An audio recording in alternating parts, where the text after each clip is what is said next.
Breaking news.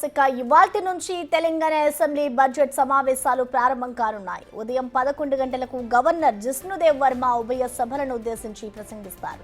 Governor ప్రసంగం తర్వాత సభ వాయిదా పడుతుంది. ఆ తర్వాత బీఎస్సీ సమావేశం నిర్వహిస్తారు. సమావేశాలను ఎన్ని రోజులు నిర్వహించాలన్న దానిపై చర్చించి నిర్ణయం తీసుకుంటారు.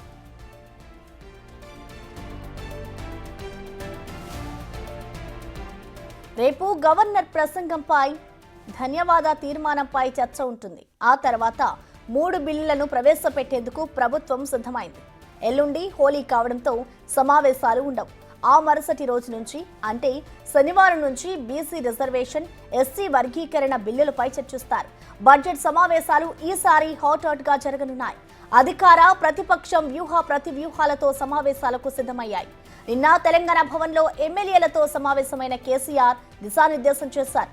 హామీలపై సభలో ప్రభుత్వాన్ని ప్రశ్నించాలని సూచించారు. గత బీఆర్ఎస్ ప్రభుత్వంపై చేస్తున్న ప్రచారాన్ని సభా వేదికగా తిప్పికొట్టాలని పార్టీ శ్రేణులను ఆదేశించారు కేసీఆర్.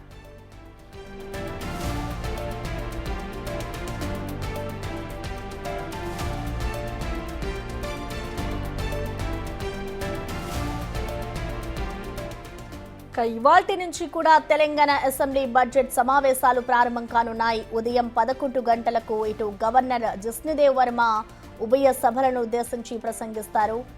గవర్నర్ ప్రసంగం తర్వాత సభ వాయిదా పడుతుంది. ఆ తర్వాత బీఎస్సీ సమావేశాన్ని కూడా నిర్వహిస్తారు. ఇటు సమావేశాలను ఎన్ని రోజులు నిర్వహించాలి అనే దానిపై కూడా ఇటు చర్చించి నిర్ణయం తీసుకోబోతున్నారు. అలాగే ఈ నెల 18 లేదా 19న ఇటు బడ్జెట్ ని కూడా ప్రవేశపెట్టే అవకాశం కూడా ఉంది. అలాగే బడ్జెట్ సమావేశాలను ఇటు బీఆర్ఎస్ ప్రతిష్టాత్మకంగా తీసుకుంది. ఇటు రేపు గవర్నర్ ప్రసంగం ధన్యవాద తీర్మానంపై కూడా చర్చ ఉంటుంది. ఆ తర్వాత 3 బిల్లులను ప్రవేశపెట్టేందుకు కూడా ప్రభుత్వం అయితే సిద్ధమైపోయింది. ఇవాల్టి నుంచి కూడా తెలంగాణ అసెంబ్లీ సమావేశాలు ప్రారంభం కాబోతున్నాయి. ఇటు ఎల్లుండి హోలీ కావడంతో సమావేశాలు అయితే ఉండవు. ఆ మరుసటి రోజు నుంచి అంటే శనివారం నుంచి కూడా ఇటు బీసీ రిజర్వేషన్, ఎస్సీ వర్గీకరణ బిల్లులపై అయితే చర్చిస్తారు.